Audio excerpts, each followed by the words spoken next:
What's volleyball IQ? The short answer is that it's your level of understanding of the sport of volleyball. It includes simple things like using volleyball language and lingo, and more complex things like understanding team strategies and game plans, or digging deep into the rules to understand their spirit and intent. In an ideal world, the referees would have the highest volleyball IQ on the court, but we all know that wily veteran coach who has a solid understanding of the game, including the rules. Still, that shouldn't stop us from trying to have the highest volleyball IQ we can. So whether you're new to volleyball officiating or you're a veteran with a fair number of years blowing the whistle, we can all raise our volleyball IQ. So let's get started. First, do you know your volleyball IQ? Let's take a quiz to find out. Let's start with perhaps the most important question. Who invented the sport of volleyball? I'll bet this picture probably doesn't jog your memory. It's William G. Morgan. And back in 1895, while Morgan was working for the local YMCA in Holyoke, Massachusetts, he invented a game originally called mintonette. It's based loosely on badminton. The net height was set at 6 foot 6 inches, which is pretty low by today's standards, and the first ball was actually an air bladder from a basketball. Any number of players could be on a team, and they could use as many hits as they needed to get the ball across the net. A year later, in 1896, the sport's name was changed to volleyball because the players could volley the ball back and forth across the net. A set of rules was also written for inclusion in the YMCA Official Sports Handbook. And here's a bit of trivia for you. In the early 1890s, Morgan played on a football team with a guy named James Naismith. This was at the YMCA International Training School, which later became Springfield College in Massachusetts. Does that name Naismith ring a bell? He invented basketball, and now you know why a basketball air bladder was the first ball used in our sport. So let's continue with our quiz. Watch this quick video clip.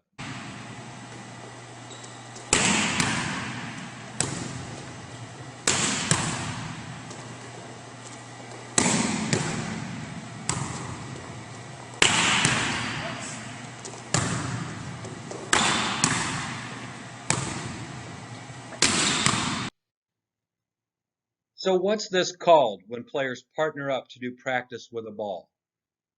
Does this help? It's called pepper. They're playing pepper. It's probably the most common warm-up drill we see on the courts. It allows players to practice the three basic volleyball skills of passing, setting, and hitting. There are a lot of variations of this drill, and it often involves more than two players.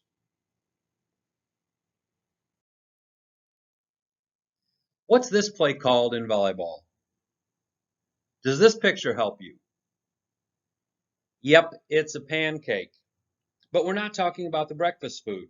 It's actually a last-ditch effort to reach a ball that's ready to hit the floor. The player puts her hand on the floor, palm down, in an effort to get the ball to bounce off of it. This is a fast play, so make sure you get a good look at it. Sometimes it's hard to tell whether the ball hit the floor, the player's hand, or both. Don't blow the whistle unless you're 100% certain the ball hit the floor. And second referees, sometimes you'll have a better view of this play from floor level, so be ready to assist your partner. How about this picture? If that looks like regular net play, does this help? Just like medieval times, volleyball has a joust too. Remember, a joust isn't a fault, so let play continue. If the ball lands out after a joust, the team on the opposite side of the net is considered to have caused the impetus to send the ball out of bounds, so they're at fault. Check Rule 946C to brush up. And this one? Everyone probably knows that this is a setter setting the ball. But what kind of set is it? It's a jump set. Keep in mind When a back row setter is near the net and jumps to set the ball, we need to pay attention. Was the ball completely above the top of the net? If it was, where did the ball go after she released it? If a teammate attacks it, we're good. But if the ball enters the vertical plane of the net and is legally touched by an opponent, or if the ball crosses completely beyond the net after she sets it, we have an illegal back row attack, which we'll touch on a bit more later.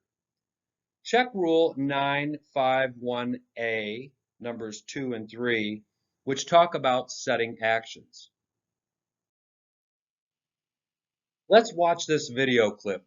It features Ohio's very own Nicole Fawcett, who has had a stellar playing career, from high school at Benjamin Logan to garnering AVCA National Freshman of the Year in 2005 and National Player of the Year in 2008, and 2 NCAA national championships while playing at Penn State, to an international career playing with teams in Puerto Rico, South Korea, and Brazil, and not to mention, she's been a key player with the USA national team. She's now an assistant coach with the women's team at The Ohio State University.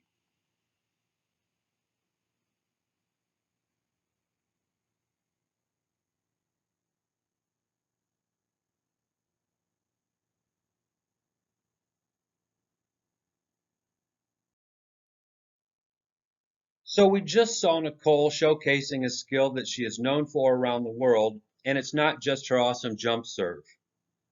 Here's a hint if you don't already know the answer. Those powerful serves resulted in an ace.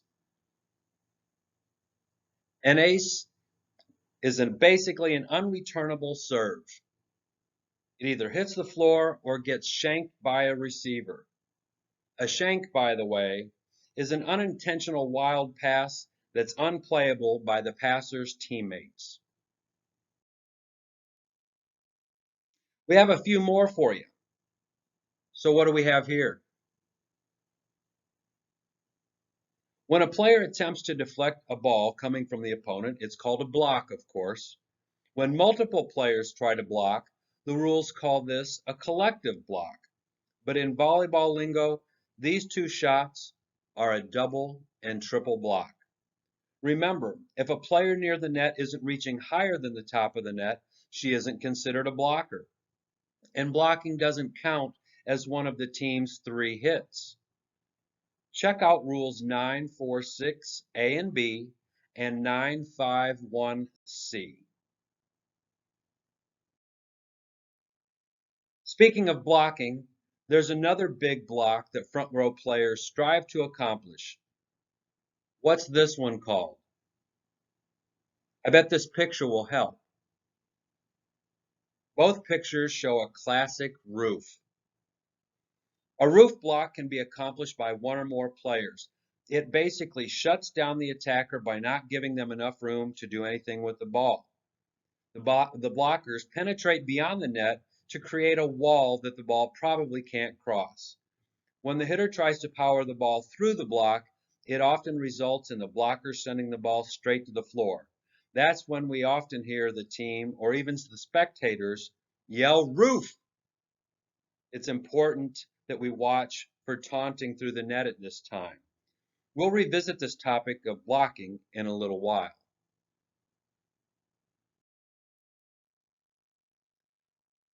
Look at the attacker's hands as she contacts the ball. What's this called? It's a tip.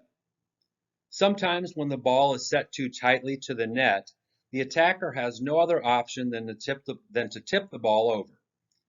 Be alert for a caught thrown ball. The contact needs to be quick and clean. Some players have mastered this skill and can put the ball down forcefully, which we call a power tip. Be careful to not confuse this with a thrown ball. Rule 951B, number 2, covers it. Speaking of covering, this kind of looks like 3 players spectating as their teammate attacks the ball, but they aren't spectating. They're covering their hitter in case the opponent blocks the attack hit. We call this block coverage. They do their best to keep the ball in play, but with multiple players scrambling for the ball, referees can sometimes be screened from seeing who played it. This is where teamwork between the referees is important. Check out Rule 553 to be sure you're familiar with the second referee responsibilities during play. Speaking of keeping the ball in play, we have a couple more for you. How about these two shots? What's this playing action called? It's a dig. A dig is a player's effort to keep the ball in play, usually from the opponent's attack hit. Sometimes these can be pretty spectacular. The libero, who's typically one of the best passers on the team, is often involved in this type of play. And remember, since a dig is most often a team's first contact, multiple contacts are permitted. Review Rule 948 about multiple contacts during a team's first hit.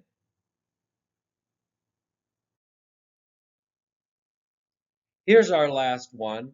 So let's watch a quick video clip to show you a play.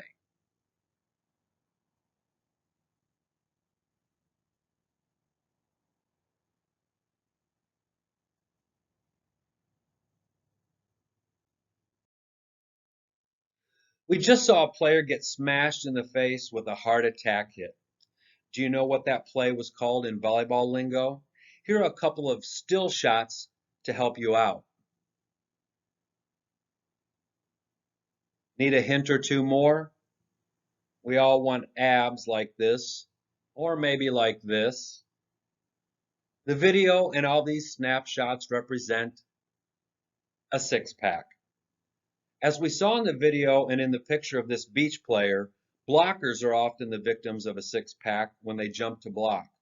The ball is attacked low across the net, and tall blockers can, despite their best efforts, take a shot to the face. Sometimes back row players can get caught too, like our young friend here. They anticipate the ball being lower, so they bend down to dig, and they get caught off guard because the ball comes toward their face. They can't get their hands up quickly enough, so the ball hits the player in the face or chest. There are some associated rules to be mindful of, which we've mentioned during the past few minutes.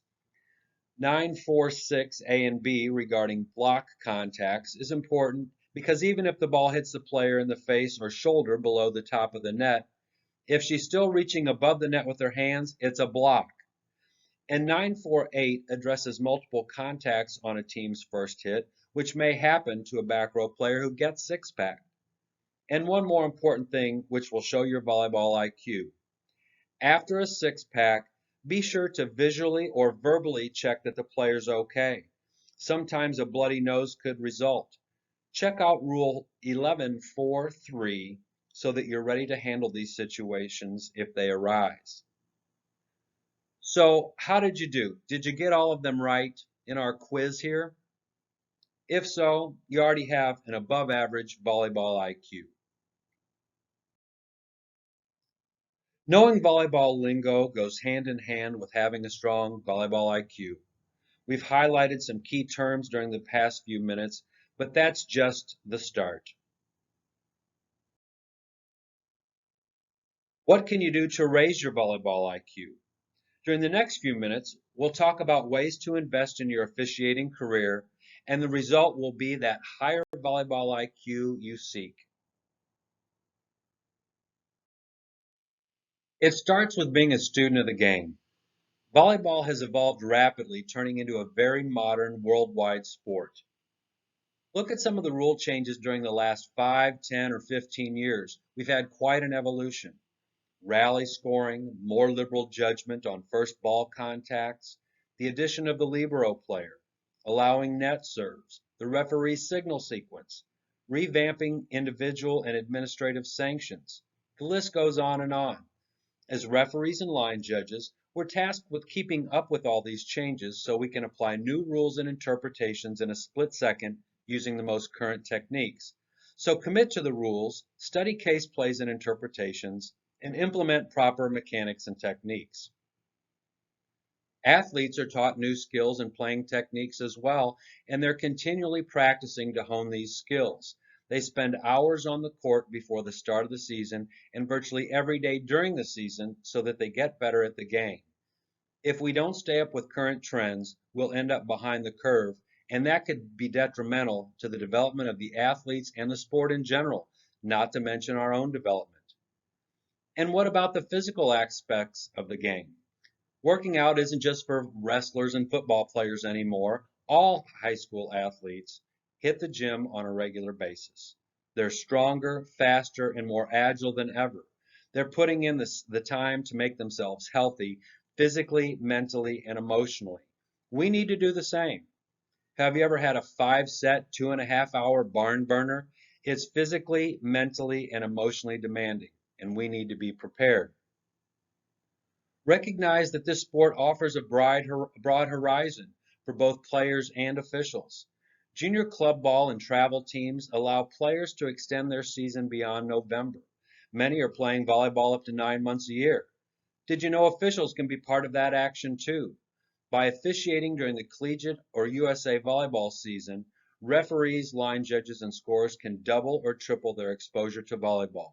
We can stay abreast of the latest playing and officiating techniques and work under other rules codes, which could give us a glimpse of what's potentially coming down the pike for high school and junior high volleyball. Most importantly, we can learn more about this sport we've chosen to be part of. Let's take a look at a short video clip from the 2019 OHSAA State Championships. We'll be able to tie all of these things together in a 1-minute clip. Modern volleyball, high-level playing skills and techniques, athletic strength, and increased opportunities for athletes and officials, like advancing deep into the postseason. So in this clip, we'll get to see how volleyball has evolved into the fast-paced modern sport we officiate. Players will take the first ball with their hands, the liberos scramble around the court playing defense, setters use deceptive techniques to dump the ball across the net, and the strength of the players at the net is impressive. Liberty Benton Volleyball in their first appearance at States, taking on Independence in the title match. First set, the pass up to Alyssa Rhodes. She backsets Sky Shepard off the libero. What a swing. Then Independence out of the middle. It's sent right back by Caitlin Elsesser.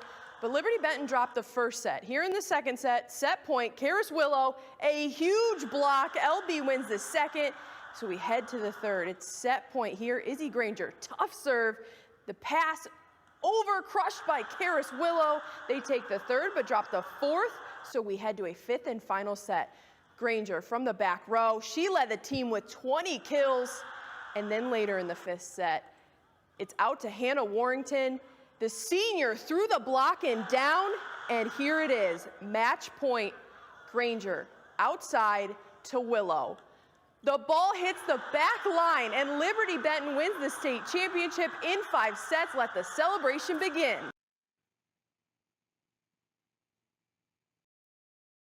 But don't just be a student of the game, be a fan of the game. Don't limit your volleyball involvement to just blowing the whistle. Make some time to watch and enjoy this great sport without the pressure of having to make decisions. Whether it's watching a match on TV, or a webcast or web streaming, or attending in person, find some time to look at a match from a spectator's point of view and enjoy the action. Collegiate matches get a lot of TV coverage and are often streamed on the web. Same for high school matches. Beach volleyball gets plenty of coverage. Plus, there are international matches like World Championships and the Olympics, which draw a viewing audience from around the globe. Don't hesitate to step outside the high school bubble and watch other levels of play.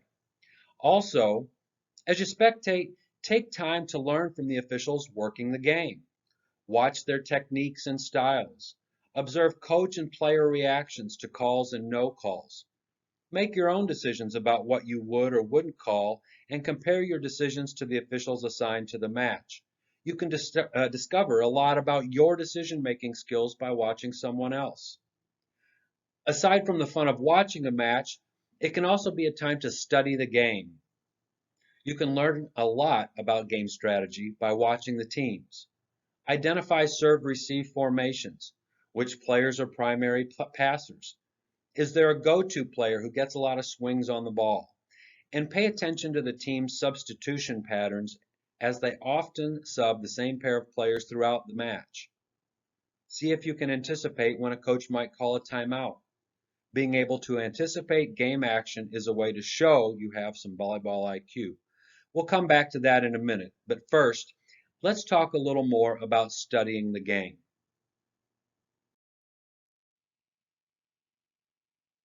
The National Federation writes playing rules with the intent of maintaining volleyball traditions, encouraging sportsmanship, and minimizing the risk of injury. In addition, they provide coaching education programs that are consistent with those philosophies. The OHSAA works in conjunction with the National Federation in this endeavor and sometimes modifies a playing rule to better suit the needs of volleyball in Ohio. The casebook and manual is a comprehensive document that expounds upon the rules and provides guidance with mechanics, procedures, and officiating philosophies. The case scenarios offer real-life examples for applying the spirit and intent of the rules to game situations. It's a volleyball officiating Bible. Preparation for the season wouldn't be complete without spending time in that book. And of course, the OHSAA, through its officiating department and director of officiating development, our friend Diane Place, provides a variety of training materials along with updates and clarifications during the season. So a couple of minutes ago, we said that being able to anticipate game actions can help raise your volleyball IQ. Let's delve into that a little further. But first, let's get back to testing our volleyball IQ with a pop quiz. Since we're talking about being a fan of the game, National Federation has a few rules governing spectators. So are the following statements true or false? Host management is responsible for unruly spectators. This one's true. See Rule 12-3. And remember, in the absence of host management, the homeschool coach handles this responsibility. Artificial noisemakers are prohibited. This one is also true. Artificial noisemakers might be something like banging on pots and pans with a wooden spoon. Stomping on the bleachers doesn't fall into this category, though. See Rule 1-8, and there's also a casebook scenario that addresses noisemakers. Coaches should not indulge in conduct that could incite spectators against officials. This one's also true. It's in the coach's code of ethics in Appendix E of the rule book. Sometimes we don't read that stuff, but we should. Referees may suspend play if host management fails to resolve a situation involving unruly spectators in a reasonable amount of time. This one is true too. Be mindful of the phrase, a reasonable amount of time. What if someone has to go get the AD or host administrator who isn't in the gym? Unless the issue is extreme or significant, give them a couple of minutes to do that without stopping the match. When host administration is addressing the issue, allow them to do that on their own terms. Don't stop the match to wait for them to handle it. Again, check Rule 12-3 and the associated casebook scenario. Referees should address unruly spectators to attempt to alleviate the situation. This one's a big no-no. The casebook has an associated scenario that you should review. Despite our best intentions, addressing spectators will never end well for a sports official. Sometimes it's hard to resist the temptation, but the outcome is seldom positive, especially for the official. Now let's get back to our topic, which, pardon the pun, I know you're all anticipating. How can anticipation show your volleyball IQ? We have a couple of common examples. Let's start with timeouts. When and why do teams use them? There are some predictable moments during a match when a team will call a timeout. Probably the most common is when a team has just won a string of 3, 4, 5 points in a row, and the opposing coach will want to break the serving momentum and refocus their team. Another is when the team is nearing set or match point. If the opponent has a timeout left, expect them to use it. By recognizing these moments, you can look at the coach for the request before the coach even tries to get your attention. Your situational awareness, which refers to your anticipation skills, Shows the coach you understand game strategies. Substitutions can also be predictable. As we noted earlier, teams often have a substitution pattern.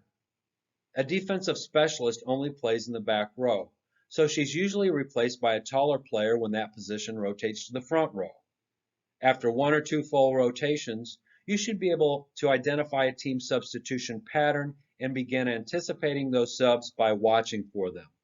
And like timeouts, substitutions can also be used to break the opponent's momentum. Since teams are allowed 18 subs per set, a coach may be more likely to use one of those than to use a full timeout. The brief interruption of play to administer the sub is often all that's needed. Again, understanding that game strategy shows you have some volleyball IQ. But anticipation goes beyond recognizing timeouts and substitutions. Is it too soon for another pop quiz? We think not. So we just talked a little bit about timeouts and subs. Let's test your knowledge a little further. Here's the situation. Team A's coach requests a timeout, but the team has no timeouts remaining. The second referee denies the request and informs the coach that the team's timeouts have been used in this set, and then allows play to continue without penalty. Are the R2's actions correct or incorrect? The ruling? This was an incorrect procedure. The timeout request should be denied, and an unnecessary delay, administrative sanction, should be assessed for requesting a third timeout. Check out Rule 11-2, Penalties. This comes directly from the NFHS casebook. Regarding the administrative sanction, remember that a team's first unnecessary delay in a set is a yellow card warning. A subsequent administrative sanction for that team will be a red card penalty. But we have just a little bit more for you, so hang on. Let's take a look at substitutions as well. Here's a situation for you. Two substitutes approach the substitution zone. The first one enters the zone, and the second referee whistles to acknowledge the substitution request. The coach tells the second substitute to return to the bench as the first sub is being administered. What should the referees do? Again, this comes from the National Federation casebook. Provided there's no delay to the resumption of play, no fault or violation has occurred, so no further action by the referee is necessary. Play should resume immediately. Rule 991E states that unnecessary delays include delay by a team improperly completing a substitution. In our case, the first substitution was completed properly and the second substitution was withdrawn, so we haven't had any delay. There's no reason to be punitive in this situation. As the saying goes, no harm, no foul. Now, back to our regularly scheduled programming.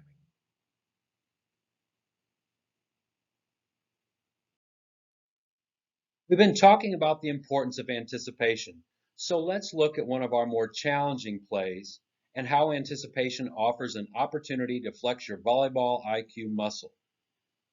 A ball in the vertical plane of the net can present some challenges for even the most veteran referees. The decision needs to be made in a split second, and sometimes it takes collaboration between the referees to get the call right. Let's analyze these two pictures. Is a back row setter involved in the play? For sake of conversation, let's assume the setters in both pictures, number 3 on top and number 1 below, are back row players. That leads to a whole series of other questions. Is the setter reaching higher than the top of the net? In both pictures, it appears each setter is reaching higher than the top of the net. So now we need to really pay attention. We have a back row setter in the front zone, reaching higher than the top of the net, attempting to play a ball in the plane of the net. Not a recipe for disaster, but it is a big red flag alerting us to pay close attention. Next, we have to determine who touched it. Did only one player touch it? If so, which one, and what happened to the ball afterwards? Did both players touch the ball? If so, who was first? Did the players contact the ball simultaneously? In these two pictures, we have the benefit of stop motion, so the answers to those questions are easy. Yes, in both photos, both the blocker and the back row setter touched the ball, and it appears to be simultaneous. The result, per Rule 951 note, is an illegal block, also known as a back row block, by the setter. A thorough understanding of Rule 951, including the note, and 953, 4, and 5 is crucial to getting this call right. If you couldn't tell, a ball in the plane of the net is a referee's money call. We can have a potential back row attack if the back row player touches the ball first and then the blocker touches it, or a back row block by the setter when the contact is simultaneous, or if the blocker touches it first and pushes the ball into the back row setter while the setter is still reaching above the net. If the ball hasn't broken the vertical plane of the net, there's a chance the blocker could be guilty of a reaching over fault, although that's not the case in either of these pictures. Getting this call right takes a high volleyball IQ, and sometimes it takes both referees. So this whole ball in the plane of the net scenario can be intimidating. Remember, this is a challenging call requiring advanced volleyball IQ. So let's take it down a notch for a couple of plays that everyone can learn to anticipate.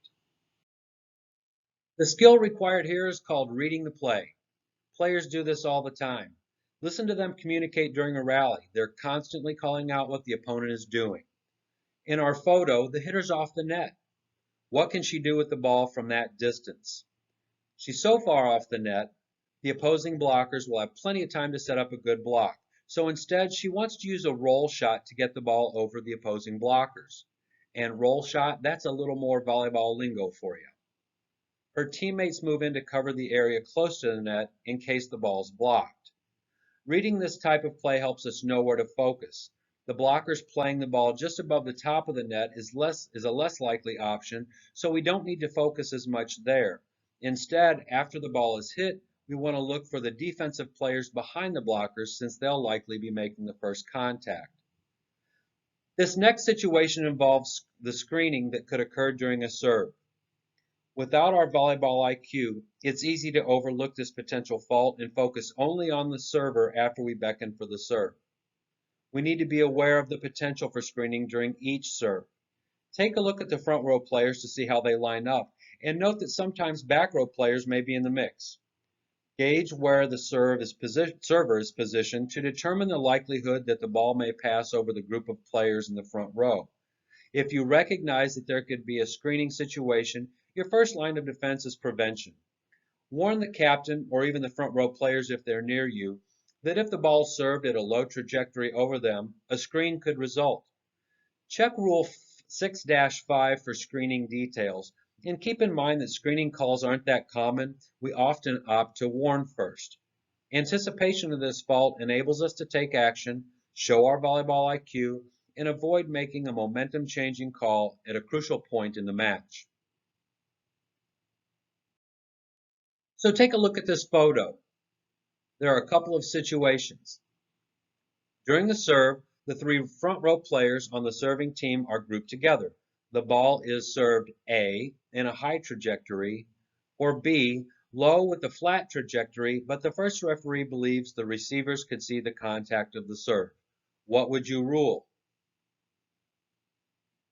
Both A and B are legal. There's no screen, so play continues. If the served ball has a high trajectory, no screen is called, regardless of the position of the players on the serving team. Remember, no player on the receiving team is entitled to a specific position on the court.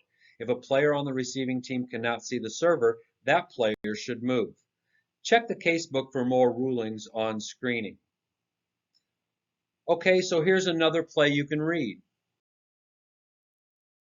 We can use body position to read a play. Based on the setter in this photo, we can reasonably say this will be a back set. Her slightly arched back is a giveaway. Anticipating where the setter will set the ball helps us know where our next point of focus should be. And to add to the reading the play discussion we had a few minutes ago, one thing to keep in mind when trying to read where the setter will send the ball is a broken play, which is when she has to chase down an errant pass to make a second team contact. It often results in the setter not getting an optimal position. She'll have to often set outside to the left side or left front hitter. A setter can seldom set a middle hitter when she's in a position too far off the net. Just like referees, line judges need to anticipate certain plays too. In this photo, we can see that the blockers have left the line open. In other words, the blocker number 34 on the right isn't positioned close to the antenna. So when the hitter sees that opening, she's more likely to try to hit the ball down the line. The line judge anticipates this and positions himself so that he has a clear view of the attack and the sideline. The line judge is showing a high volleyball IQ with this kind of positioning and anticipation. And he shows great focus. Speaking of focus, it's a big part of your volleyball IQ. Do you know when and where to look? In this shot, the first referee is focused on the attack hit on his right. This is exactly where he needs to be focused. We often see referees leave the attack hit too soon and instead look at the blocker's hands to watch for a touch while the ball is being attacked. This can lead to missing a throw or an illegal hit by the attacker, so avoid this mistake. You have two line judges and a second referee who can assist with touch calls, but none of them can call an illegal hit for you. So focus on your primary responsibility and allow your officiating team to help with touches. Here's another example of a first referee focused in the right spot. The picture represents the next phase of a referee's focus during an attack hit. After focusing on the hit, like the first referee in the previous photo, we'll call that one phase 1. This first referee quickly shifts her focus to the block, which is phase 2.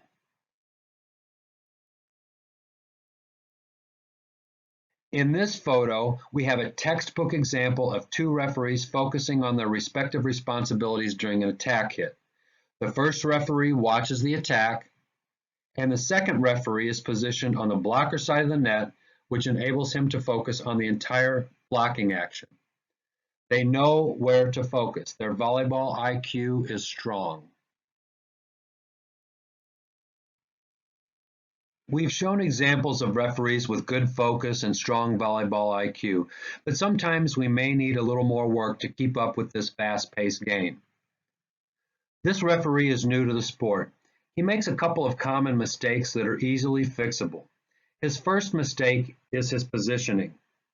What's wrong with it? He should be positioned on the blocking side of the net. His positioning leads to a second mistake. He's watching the setter.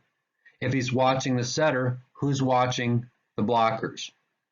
Are you getting the impression that focus is an important part of the referee's job? Let's emphasize the importance of focusing on team contacts. In volleyball, this is what we call a campfire, a group of players in a circle all getting ready to play the ball. Campfires are red flags and they alert us to pay attention. Not only do we need to judge the legality of the contact, we need to know who played the ball so that we know which players can legally play the next ball. And obviously, the player who hit it first cannot. For referees, this situation is similar to block coverage that we discussed earlier in this module. The first referee may be screened from seeing which player contacted the ball, so the second referee needs to be ready to help. Notice that the second referee here is in proper position, but is still seeing the playing action.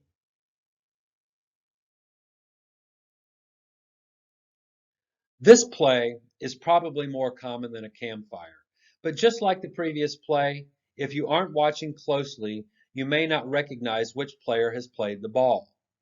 Remember, when there's simultaneous contact by teammates, either player may make the next play on the ball. Rule 946B covers this for us.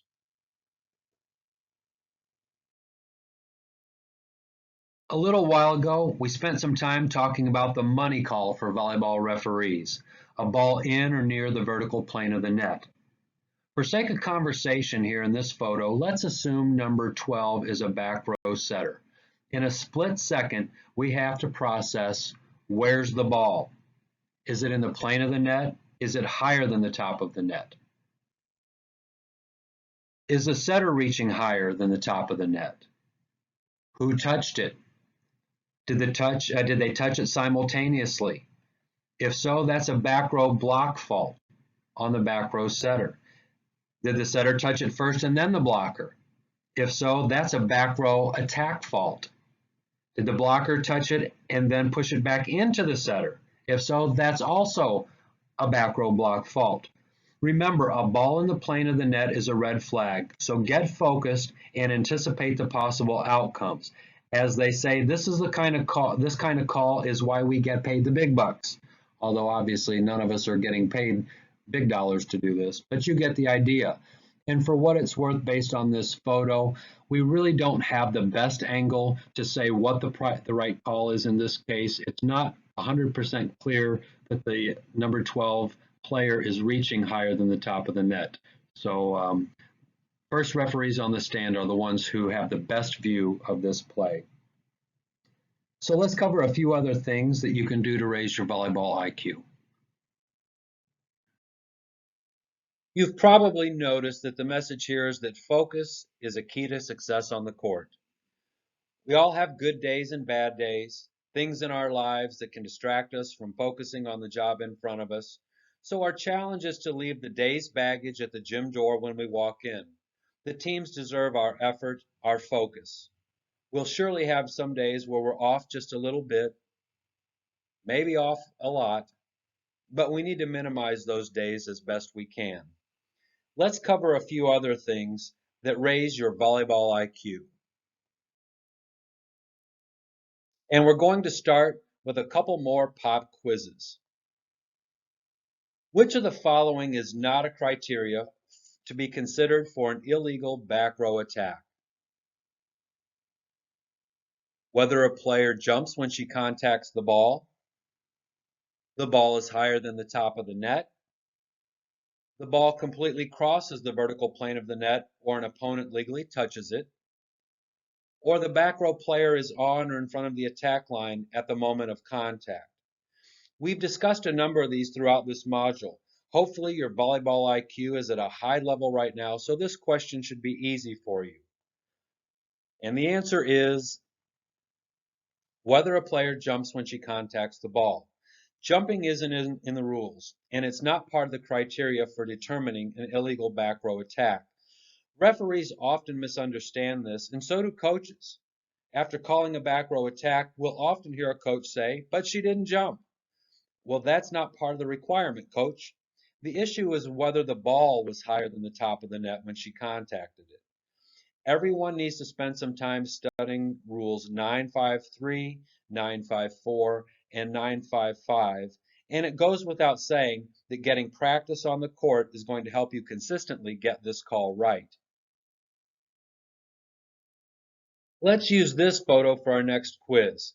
First, note the first referee's focus. He's looking in exactly the right spot so that he can see the attack hit and judge that contact.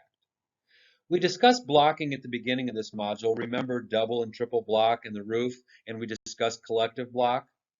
Okay, so look at the two players in the dark red jerseys. Would you consider this a collective block? The answer is no. One player, the one nearest the first referee, is reaching higher than the top of the net, but the other player is not. So we don't have a collective block here because a player must be reaching higher than the top of the net to be considered a blocker. What happens if the blocker near the R1 touches the ball, but it stays on her side and the player next to her then touches it? In that case, the first contact by the blocker near the R1 would be considered a block, and if the ball rebounds to her teammate next to her, that would be considered the team's first hit. Alrighty, just one more quiz for you, and this one has to do with blocking rules. In this photo, the ball hasn't reached the plane of the net yet, and the blocker's there ready for the attack hit. Rule 963 says it's illegal to play a ball on the opponent's side of the net unless it's a legal block. So are these legal blocks? The hitter touches the ball first, and the blocker immediately reaches beyond the net to block the ball. Yep, this is a textbook legal block, and play will continue. What if the blocker touches the ball first? This is illegal, and the blocker is called for interference, in other words, reaching over the net. What if the blocker and hitter touch the ball simultaneously while it's entirely on the hitter's side of the net? Since the hitter is in position to make a play on the ball, the blocker cannot interfere, so this would also be illegal for reaching over the net.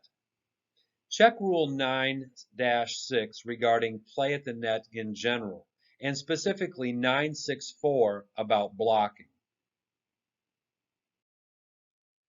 Okay, there's one other important thing to cover about blocking beyond the net to sharpen your volleyball IQ. There are 3 situations in which the rules state it's legal to reach beyond the net and block the ball, even though the ball hasn't entered the vertical plane of the net. The attacking team has completed its 3 allowable hits. When the attacking team has had an opportunity to complete their attack hit, and you might think of an attacker who mistimed her jump and swings at the ball but misses it, or when in your judgment the attacking team has directed the ball toward the opponent. And note, this could be the first, second, or third team hit that's directed across the net. It doesn't have to be after a third team hit. And the third situation is when the ball is falling near the net, and in your judgment, no member of the attacking team could make a legal play on the ball. So now we finally finished all of our quizzes, but we have just a few other areas we want to briefly touch upon to help you raise your volleyball IQ. Be a supporter of the game. It starts by showing empathy and compassion for everyone involved, participants and fellow officials alike. By understanding the emotions of the game, you raise your volleyball IQ. It's important to appreciate the stakes of each match, the team's win-loss record, advancing to the next round of the championship tournament, an athlete breaking a school record, or cross-town rivalries. All of these can play into the emotions of the participants. By recognizing this, we'll make better decisions on the court. We'll appreciate their celebrations and we'll empathize with their frustrations. And when it comes to our officiating cadre, being critical of someone else's performance is more likely to lower your volleyball IQ than raise it. We all have a tough match from time to time. We know what it's like to feel that pressure. We were all new to the game at one point in our career. Negative comments about your partner's work or the work of the officials on the match you're watching won't make you better. It hurts our entire cadre. Instead of being critical, show that you understand what your comrades are going through and appreciate the job at hand. Along those lines, be a supporter of this officiating avocation. Encourage your fellow officials. Some referees don't feel comfortable working a varsity match. Be the person who encourages them to take the next step. Some referees only want to work as R2. Help them improve their R1 skills so they're comfortable being on the stand. When an official makes a mistake, suggest how they might have handled the situation differently instead of pointing out what they did wrong. Offer your experience. Be a mentor. Sharing in someone else's success can be even more rewarding than your own, and it's arguably the greatest success you can achieve. As we said at the beginning of this session, the sport is evolving. As changes come our way, we need to embrace them instead of fight them. The old way may be more comfortable. You may not think anything needed to change, but there are higher powers making these decisions, and they're doing it to keep our sport moving forward. Our job is to accept and implement changes, not question them. Whether it's rules, techniques, or mechanics, the quicker we adapt, the more successful we will be. Now, like the infomercial says, but wait, there's more. We've talked about how you can raise your volleyball IQ. Now let's talk about why you should raise your volleyball IQ. A benefit of having a high volleyball IQ is that you'll be better at communicating with everyone involved in the match. We need to be speaking the same language. The players and coaches already speak it, and we have to learn it. For example, no court positions. Right front, right back, center back, left back. And no playing positions, not just the setter or libero, but also outside hitters, middle blockers, right sides, sometimes called opposite hitters, and the DS, that back row defensive specialist, and refer to them accordingly. Know a team's offensive game plan. Do they run a 5-1 with 5 hitters and 1 setter who plays all the way around? or a 6-2 with two different setters always coming from the back row. It's not a complicated language, but it's important to know it and use it because it shows you have volleyball IQ. When you use volleyball lingo, it's like taking volleyball language to the next level. You're becoming fluent. Words like tip, dump, dig, pancake, free ball, down ball, pike or bick, which are attacks from the back row, and top spin or jump float, both types of serves, should be in your vocabulary, along with the lingo we covered at the beginning of this module. Mastering volleyball language and lingo improves your communication with coaches, players, and the officiating crew. And better communication with the crew leads to better teamwork. Remember, there are 3 teams on the court, 2 playing teams plus the officiating team. Better teamwork starts with your pre-match discussion. Referees should talk about ground rules, coverage areas such as back row plays, discrete signals from the R2, and any other expectations. Include the line judges in your pre-match whenever possible. Make sure they know the basics like positioning, timeout location, calling server foot faults, antenna faults, and of course in, out, or touch. And if they're a little more experienced, discuss the coverage areas such as a ball hitting the ceiling or an overhead obstruction. The second referee should spend time with the scorer and the libero tracker. Determine their experience level. Ask them if they have a system for communicating substitutions, libero, serves, and other match situations. Tell them what information you might need during the match, such as verifying the correct server or help with a lineup check. And although we sometimes don't think in these terms, there is teamwork with coaches. Have you ever discovered an error on the roster or lineup sheet after they handed it to you? That's an opportunity to make a quick, easy fix without being too punitive by assessing a sanction or penalty. Teamwork with coaches will get you a lot farther in your career than viewing them as an adversary. And this leads us to our next topic. And remember, we're talking about why we should raise our volleyball IQ. Perhaps the most important reason of all, it's the participants, the players, who deserve referees with a high volleyball IQ. When we understand more about the game than just the rules, we'll do a better job on the court. A sectional, district, regional, or state championship could be on the line, so do it for the teams. These organizations deserve it too. If it weren't for the efforts of the National Federation, the OHSAA, and the Ohio High School Volleyball Coaches Association, we wouldn't have these opportunities to participate in and to contribute to the sport of volleyball. So in that endeavor, we have an obligation to raise our volleyball IQ so that we're a part of the success of the sport. It starts with preseason preparation like local and state rules meetings, rules and mechanics exams, and studying the casebook and rule book. But we need to get some practical experience too, just like the players who spend countless hours training and practicing. So attending scrimmages and other on-court training sessions is a great way to get that practice. Your first time on the court at the beginning of the season as R1 or R2 or line judge shouldn't be your first match assignment. Make sure your practice happens before you hit the courts for a match assignment. It's our obligation to do that. When we have a higher volleyball IQ, it can ultimately lead to some awesome opportunities. Coaches and teams will want you on their big matches. A league or conference assigner may add you to their roster. The increased exposure may lead to other referees wanting to work with you and learn from you.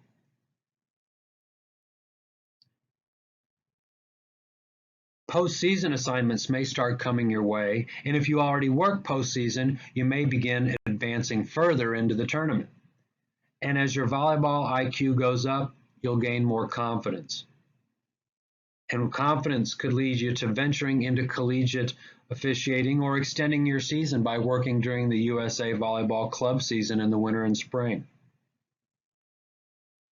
So start right now raising your volleyball IQ because exciting challenges lie ahead. And with that, let's wrap up. Be a student, fan, and supporter of the game. Study rules, mechanics, and any other training materials you can get your hands on, and observe fellow officials. Recognize that anticipation and focus are two of the most important traits of an official, and they'll help raise your volleyball IQ. And lastly, mentor and encourage fellow officials. Show compassion and empathy on and off the court, and embrace change. Thanks for joining our session, and hope you have a great season.